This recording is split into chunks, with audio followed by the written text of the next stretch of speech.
están, perdón, es que me voy a retrasar un poquito. Estoy leyendo los comentarios. Ok. Bueno, como tal, se le considera a las crisis hiperglucémicas complicaciones agudas de la diabetes, las cuales consisten en tener una glucosa por arriba de 250. Estas glucosas por arriba de 250 pueden manifestarse de dos maneras, a grandes rasgos, en cetoacidosis o en estado hiperosmolar. Vamos a seguir. Acá las vamos a ver en pantalla. En cetoacidosis y en estado hiperosmolar, la glucosa, como les digo, es fundamental que esté por arriba de 250. Como saben, es importante solamente recordar que la diabetes se clasifica en diabetes tipo 1, diabetes tipo 2, otros tipos de diabetes y diabetes gestacional. Denme 2 segundos. Esto lo podemos silenciar para que igual no me conflictúe. Sí, ahí está, listo, muy bien. Es mucho mejor así. Y bueno, como les decía, hay diabetes tipo 1, diabetes tipo 2, diabetes gestacional y otros tipos de diabetes. En cualquiera de estas 4 opciones se puede presentar tanto la cetoacidosis como el estado hiperosmolar. Si bien antes se definía o se decía que por la ausencia total de insulina en diabetes tipo 1 era mucho más fácil desarrollar la cetoacidosis en personas que viven con diabetes tipo 1 y que el estado hiperosmolar será mucho más fácil en personas con diabetes tipo 2. Sin embargo, insisto, esto puede ocurrir en cualquiera de los tipos de diabetes, independientemente del tiempo de evolución. Obviamente, hay factores que lo pueden precipitar, como ahora se los voy a comentar.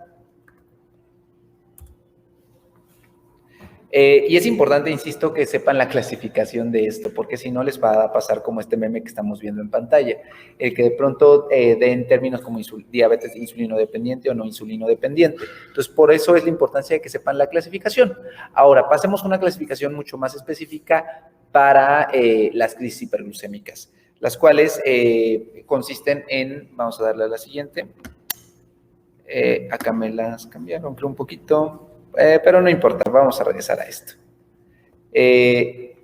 A diabetes tipo, déjenme pongo acá todo esto, aquí está, listo, ahora sí las podemos ver. Si la diabetes o el término de diabetes está descontrolada o está descompensada. La diabetes descontrolada y descompensada, ambas se caracterizan por tener la glucosa por arriba de 250. Sin embargo, en la diabetes descontrolada no hay una manifestación o no hay una complicación aguda como cetoacidosis o estado hiperosmolar. Como les decía, en ambas se clasifican como, ambas son glucosas por arriba de 250. Sin embargo, en diabetes descontrolada no hay una complicación aguda. Es la paciente que se encuentra con glucosas 400, 500, pero no tiene manifestaciones, cosa distinta a la diabetes descompensada. Entonces, como les decía, aparte de la fisiopatología, hay una deficiencia absoluta de insulina en la cetoacidosis diabética tipo 1 y una deficiencia relativa en la cetoacidosis diabética tipo 1, en la cetoacidosis diabética, y por eso es que decían que la diabetes tipo 1 era mucho más frecuente. En el estado hiperosmolar hay una deficiencia relativa. Sin embargo, esto no lo es como tal todo, sino en el aspecto de que incluso pudieran haber estados mixtos. Sin embargo, el tratamiento es muy similar. Vamos a dar acá en la que sigue. Aquí está. Valdría la pena solamente recordar qué es la insulina, la cual es una hormona anabólica del páncreas que tiene muchas funciones. Sin embargo, la principal es justamente el interiorizar interiorizar la glucosa en los tejidos. Además de otras funciones como aumentar la formación de lípidos, aumentar los aminoácidos, aumentar el glucógeno, que es la forma de almacenamiento de la glucosa, inhibir la glucogenólisis e inhibir la gluconeogénesis. Esto con el objetivo de evitar que la glucosa sérica se eleve. Recuerden, la insulina es una hormona anabólica. Sin embargo, otras hormonas también entran en juego acá, que son las hormonas contrarreguladoras de la insulina, las cuales hacen lo contrario, y estas son justamente las que ahora vamos a ver en pantalla. Al haber un desequilibrio entre la insulina y las hormonas contrarreguladoras, como lo es el glucagón, la hormona del crecimiento, el cortisol, la adrenalina, van a condicionar, al hacer todo lo contrario de lo que hace esta hormona, van a condicionar que aparezcan cuerpos cetónicos posterior a la aparición obviamente de la hiperglucemia. Entonces, como el meme, la insulina está muy feliz, pero cuando hay diabetes, pues se pone a llorar porque porque las hormonas contrarreguladoras la pues le hacen todo lo contrario, elevan los niveles de glucosa. Aquí les voy a poner en pantalla otro cuadrito acerca de la fisiopatología, en donde tanto en la cetoacidosis diabética como en el estado hiperosmolar hay citocinas proinflamatorias que van a condicionar esto que les decía, una disminución en la insulina y un aumento en las hormonas contrarreguladoras. La hiperglucemia va a ser condicionada también en gran parte por la glucogenólisis y la gluconeogénesis. Y en el estado hiperosmolar se va a manifestar más la deshidratación, mientras que en la cetoacidosis la sintomatología va a estar también basada en la presencia de cuerpos cetónicos. Ahora, entendiendo que hay un desequilibrio en estas hormonas y en la acción de la insulina, vamos a clasificar a la cetoacidosis y al estado hiperosmolar de acuerdo a su severidad, sobre todo en el caso de la cetoacidosis. Ahora vamos a ver en pantalla que la cetoacidosis diabética se puede clasificar en leve, moderada y severa. En ambas, en las tres, tiene que haber una glucosa por arriba de 250, mientras que en el estado hiperosmolar, para que cumpla un criterio, tiene que estar la glucosa por arriba de 550. Y esto se entiende. Al final la glucosa es un tipo de sal, y por lo tanto, es sal en la sangre, y por lo tanto, al haber más solutos, se va a aumentar la osmolaridad. Por eso es que es uno de los criterios, que la glucosa esté por arriba de 550. En el pH, obviamente el pH tiene que estar disminuido. De hecho, la cetoacidosis diabética es un tipo de acidosis metabólica de anión GAP elevado. Por ejemplo, en la cetoacidosis leve tiene que estar entre 7.35 a 7.25, en la moderada 7.24 a 7 y por debajo de 6.9 igual a 6.9 se considera severa. En el estado hiperosmolar, obviamente el pH no va a estar necesariamente alterado. Puede estarlo, pero de manera discreta. El bicarbonato, como ustedes saben, va de 19 a 26. Depende de la bibliografía que ustedes revisen, pero en general va de 19 a 26. En la cetoacidosis leve, el bicarbonato se encuentra entre 18 a 15, en la moderada de 14 a 10 y en la severa por debajo de 9. Mientras que en el estado hiperosmolar se va a mantener este bicarbonato. Pudiera estar disminuido. Sin embargo, la cuestión aquí es entender que en términos muy abstractos, esta es la diferencia. Las cetonas van a estar obviamente positivas en el estado hiperosmolar, en la cetoacidosis, y en el estado hiperosmolar podrían estar discretamente elevadas.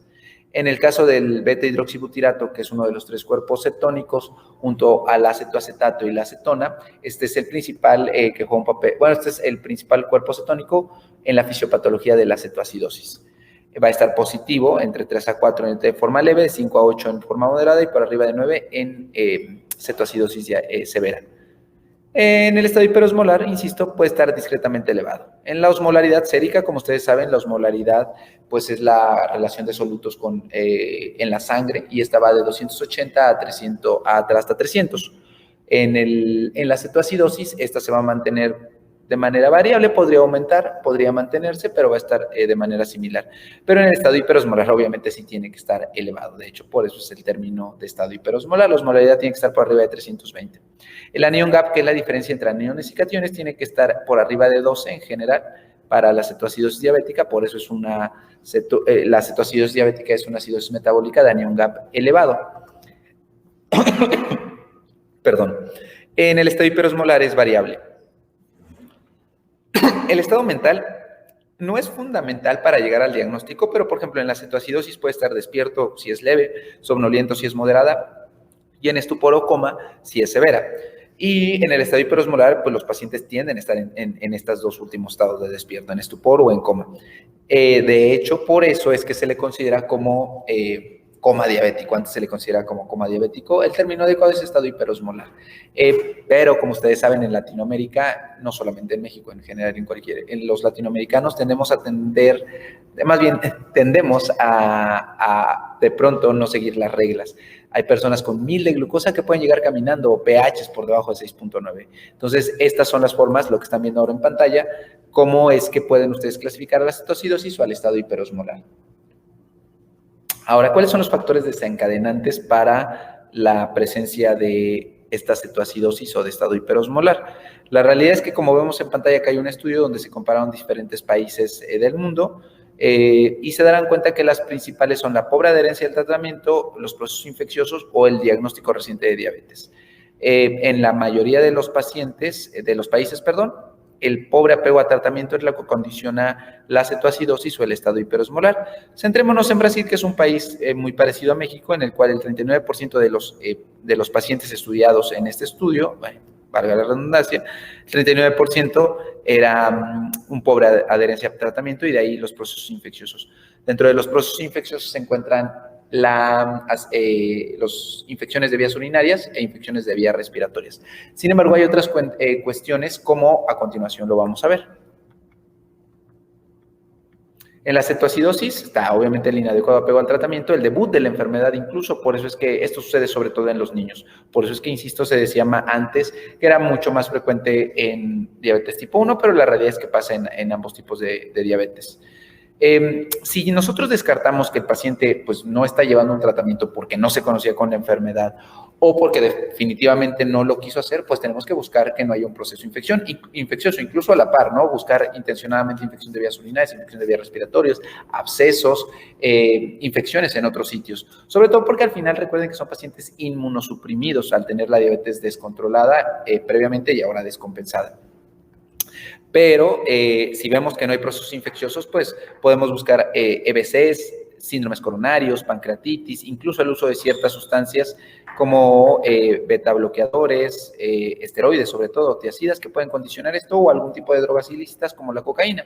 En el estado hiperosmolar realmente todo es muy similar. La realidad es que no hay ningún cambio. Primero hay que buscar que no se esté tomando la medicina el paciente o que no esté con una dosis adecuada. Los procesos infecciosos a nivel respiratorio como urinario, sobre todo urinario, aunque no tengan síntomas. Esto es muy frecuente sobre todo o en niños o en personas por arriba de 60 años, que sus manifestaciones son distintas. Pero fíjense que hay otras cuestiones que también pueden aparecer en la cetoacidosis, como la obstrucción intestinal, personas que están en hemodiálisis, que tienen tromboembolias, o sobre todo aquí, como ya se los comenté hace un momento, en el estado hiperosmolar la glucosa es mucho más elevada. Por lo tanto, debe de haber situaciones que eleven mucho más de lo habitual la glucosa. Y esto ocurre con las endocrinopatías. Al haber un predominio de hormonas contrarreguladoras como la hormona del crecimiento, hay la acromegalia, el síndrome de Cushing y la tirotoxicosis pueden condicionar estas situaciones, el estado hiperosmolar. Pero lo mismo con la cetoacidosis, La realidad es que no hay como tal, siempre es lo mismo, buscar, y dependiendo del contexto y de los antecedentes del paciente y de la clínica, indagar que no haya, por ejemplo, insisto, un síndrome coronario, tromboembolia, EBC, pancreatitis. Siempre la historia clínica es lo más importante. La clínica es la que manda. En este estudio, por ejemplo, se quisieron comparar en minorías de Estados Unidos cuál era la principal causa de cetoacidosis y, por ejemplo, los clasificaron en dos grupos, aquellos que tenían una cetoacidosis de primera vez y aquellos que eran recurrentes.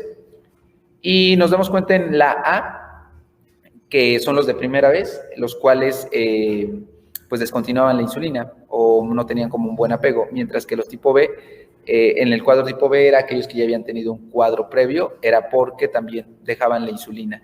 Entonces, si nos damos cuenta, también entra en la presentación, por ejemplo, en el grupo A, como podemos ver acá, creo que, bueno, ahí se ve en pantalla de todos modos, el 22% en el círculo, en la gráfica de pastel con la letra A, se ve que el diagnóstico reciente, el 22% de los pacientes lo presentaban, mientras que en el grupo B, pues eran los procesos infecciosos los que se quedaban en segundo lugar. Entonces es importante indagar bien que se estén poniendo la insulina, porque a veces les quieren suceder así como en este meme. Ahora les estoy poniendo las manifestaciones clínicas. Polidipsia, poliuria, pérdida de peso, náusea, vómito, dolor abdominal, es muy característico en la cetoacidosis. De hecho, como son personas que no se conocen con la enfermedad y son niños, es muy común que lo puedan llegar a confundir con un síndrome, con una apendicitis o alguna otra situación que genere abdomen agudo. Pero es importante siempre indagar, por eso los laboratorios, la clínica y el contexto. Entre los signos, pues obviamente el paciente está con taquicardia, taquimia, y por la acidosis metabólica presentan una respiración muy característica, que es la respiración de Kussmaul. En el estado hiperosmolar es básicamente lo mismo, pero hay más deshidratación incluso. Aquí era nuevamente lo que les ponía. sobre la cetoacidosis, cómo clasificarla. Los criterios diagnósticos tenemos que tener una glucosa obviamente por arriba de 250 para que sea una crisis hiperglucémica, bicarbonato entre 15 a 18 para que al menos sea leve, es decir, una disminución del bicarbonato, presencia de cetonas en sangre o en orina, y en el estado hiperosmolar, pues obviamente la osmolaridad, la glucosa por arriba de 550, o acá, por ejemplo, en este estudio nos ponen por arriba de 600, la osmolaridad por arriba de 320 y puede estar en estupor o coma. Pero lo más importante son estas situaciones, glucosa por arriba de 550 y osmolaridad por arriba de 320. El diagnóstico. Obviamente, ante un paciente que llega al servicio de urgencias o en general que está con glucosa por arriba de 250, tenemos que sospechar, porque a lo mejor pueden ser pacientes que ya están hospitalizados y que estaban hospitalizados, no sé, por sepsis o por choque séptico, y durante su estancia desarrollan esta situación en lo que se controla la enfermedad de base. Entonces, es importante pensar en ello, siempre que la glucosa esté por arriba de 250, y el primer estudio es una gasometría arterial, una química sanguínea, para ver que no tenga lesión renal aguda, los electrolitos séricos, porque hay que vigilar en el tratamiento de estos pacientes el potasio, el sodio. Me están diciendo que creo que no se ve bien. Incluso si sospechamos, insisto, buscando intencionadamente infección de vías urinarias o infecciones respiratorias, ahorita en medio de esta pandemia que estamos viviendo, la biometría hemática y, si fuera necesario de primera instancia, un electrocardiograma. Enzimas cardíacas, lipasa, si pensamos en pancreatitis, TSH, si pensamos, o incluso la persona tiene hipo o hipertiroidismo, tiempos de coagulación, dímero D, ProBNP, BNP, e investigar el uso de ciertos fármacos. Entonces es importante porque de pronto pues hacen un abordaje completo y el paciente se está infartando, está con una tromboembolia y se centran solamente en los cetocidos. Entonces, a veces yo me quedo así como lo que están viendo en pantalla. El tratamiento se basa en 4 pilares: la hidratación, la insulina, el bicarbonato y el potasio. La hidratación, esta cetoacidosis debe resolverse de 12 a 18 horas, mientras que el estado hiperosmolar en menos de 12 horas, es mucho más rápido. Es importante la cardiomonitorización, una adecuada vía, ya sea un catéter venoso central, una doble vía, tomar los signos vitales, estar viendo el estado del paciente, laboratorios, gabinete, y estos pacientes deberían estar idealmente en una terapia intensiva. El tratamiento, centrándose en la hidratación, sus objetivos son expandir el volumen intravascular, mantener la perfusión renal, disminuir las hormonas contrarreguladoras, y se inicia con solución salina al 0.9%, 1000 para 1 hora, puede ser para 2 o para 4, eso depende del criterio del médico. Y algunos decían, bueno, ¿y por qué salina y no mejor Ringer lactato? El paciente podría estar con con hipernatremia. En este estudio se quiso comparar cuál de los dos les convenía, si Ringer lactato versus solución salina. Se dieron cuenta, el objetivo era determinar cuál era mejor, ¿no? Aquí les pongo, fue un estudio controlado, autorizado, doble ciego, en el cual se reclutaron pacientes de hospitales en Estados Unidos. Ahí están los criterios de inclusión. Y bueno, fueron 28 pacientes versus 29, al final se quedaron 27 y compararon, ¿no? Ringer lactato y solución salina al 0.9%, aquí las características de los pacientes y qué conclusiones llegaron. Si se dan cuenta en la tablita, en la primera tabla, en qué tiempo se recuperaba el pH por arriba de 7.32 y en la otra, qué tan rápido disminuía la glucosa. Si se dan cuenta, en la primera tablita mejoraban su pH o el pH se mantenía más rápido por arriba de 7.32 con solución salina, mientras que si nos vamos a la otra tabla con la solución Ringer lactato, con la Ringer lactato el pH se encontraba más rápido por arriba de 7.32, mientras que con la salina los niveles de glucosa se lograron normalizar mucho más rápido.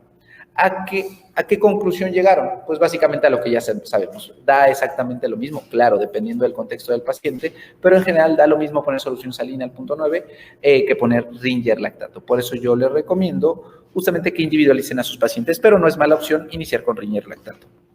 Aquí nos damos cuenta que la conclusión es la normalización del pH en pacientes con cetoacidosis es más rápida con Ringer lactato que con salina, mientras que la resolución como tal de la cetoacidosis no hay diferencia entre utilizar una u otra. Y no es que lo diga yo, sino es más bien que lo dice la ciencia, como bien acaban de ver en este meme. Entonces, utilicen ya sea Ringer lactato o solución salina, individualizando a cada uno de sus pacientes.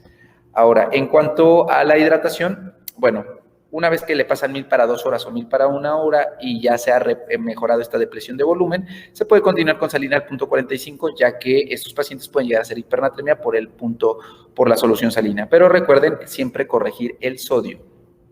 Se deja 500 por hora, dependiendo, insisto, de los niveles séricos de sodio, y cuando se llega a glucosa de 200, una glucosa sérica por 200, se puede añadir solución glucosada ya sea al 10 o al 5%, hasta la resolución de la acidosis metabólica. ¿Cuándo saber que se ha resuelto la acidosis metabólica? Ahorita hablaremos sobre ello. Pero quédense con la idea de que cuando la glucosa esté en 200, añadir solución glucosada al 5 o al 10% e ir individualizando y viendo la evolución del paciente. Ahora, en cuanto al potasio, que es sumamente importante, como saben, la insulina disminuye los niveles séricos de potasio. Los niveles normales de potasio van de 3.5 a 5.5, dependiendo de la bibliografía, pero quédense con esa idea, 3.5 a 5.5. Hay que tener mucho cuidado. Acá les pongo diferentes estudios y las metas de potasio que recomiendan en cetoacidosis, pero en términos muy abstractos, si el potasio está por arriba de 5.3, hay que evitar reponer potasio. Si está entre 3.3 a 5.3, se puede dejar 30 miliequivalentes por litro. Y si el potasio está por debajo de 3.3, mantener insulina. Mantener la insulina, pero ponerle potasio por arriba, 30 miliequivalentes también por hora. Incluso, algunos recomiendan quedar pendiente de la insulina, porque no queremos agregarle otro problema al paciente. Si el potasio está muy bajo, incluso hay que aguantarnos con la insulina y iniciar primero la reposición de potasio. Pero, insisto, los 4 pilares se deben de llevar a la par. El bicarbonato, siendo concretos, si bien se han hecho estudios, no se ha mostrado que mejore el tiempo de resolución y los días de estancia intrahospitalaria o la mortalidad en cetoacidosis, y mucho menos en estado hiperosmolar. Siendo concretos, el bicarbonato solo debería utilizarse si el pH está por debajo de 6.9 o está por debajo de 5. Se ha visto que reduce la contractilidad cardíaca y disminuye el riesgo de arritmias. Aquí les dejo la fórmula de cómo corregirlo, pero insisto, solamente cuando el pH esté por debajo de 6.9 o el bicarbonato por debajo de 5. Ahora, en cuanto a la insulina, hoy por hoy ya hay diferentes esquemas. Si bien algunos ya no recomiendan dejar el bolo de insulina, se puede seguir utilizando en términos abstractos. Les voy a poner esto por acá, nada más muevo esto aquí, listo. Se deja 0.1 por kilo. Por ejemplo, si la persona pesa 80 kilos, le dejan 0.1 por 80, nos da 8 unidades. Y eso se lo pasamos en bolo y después le iniciamos la bomba de infusión de insulina, 0.1 por kilo. Si pesa, insisto, 80 kilos, después de ese bolo le podemos dejar 8 unidades por kilo cada hora y se va viendo la glucosa hasta que disminuya, hasta que la glucosa esté en 200.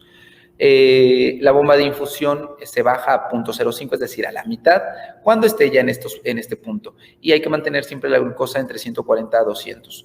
Con que eso si el paciente está crítico, si el paciente está estable, pero en pacientes críticos incluso debería estar por debajo de 140, hasta la resolución de la acidosis metabólica y que el paciente obviamente esté despierto. Ahorita vamos a hablar cuándo considerar que la cetoacidosis se ha roto o se ha salido de ella.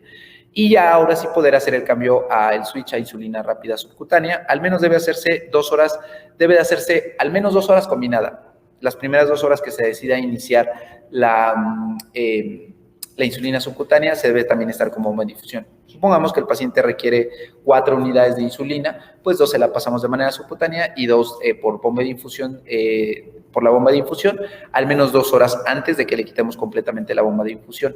Y obviamente también influye que la persona esté ya comiendo y su estado de despierto, como les decía.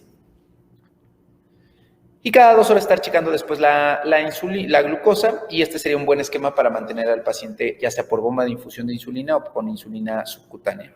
Ahora, ¿cuáles son los criterios de resolución? Y hay que tener mucho cuidado con la insulina, con la bomba de infusión, porque si no, entonces pueden caer en hipoglucemia y pues luego no hay soluciones glucosadas en los hospitales y pues caen así. Y andan corriendo por querer elevar la glucosa al paciente. Los criterios de resolución de cetoacidosis son un pH por arriba de 7.30, bicarbonato por arriba de 18, glucosa por debajo de 250 y un minimum gap normal entre 8 a 12. El estado hiperosmolar, la glucosa debe estar por debajo de 250, la osmolaridad por debajo de 320 y el estado de despierto debió de haber mejorado. Los cuerpos cetónicos no necesariamente van a estar... se van a tardar hasta 72 horas en quitarse, entonces no son criterios para pensar si una persona ha resuelto o no. Como les decía, el inicio de la insulina basal subcutánea debe ser al menos 2 horas antes de retirar la bomba de infusión.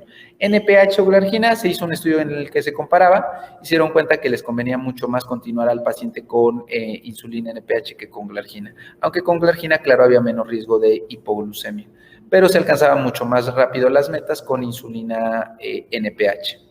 Como conclusiones, la cetoacidosis diabética y estado porosmolar son las principales urgencias en pacientes con diabetes. El mal apego al tratamiento de infecciones son los principales factores desencadenantes. El déficit total o parcial de insulina, además de las hormonas contrarreguladores, son parte fundamental de la fisiopatología.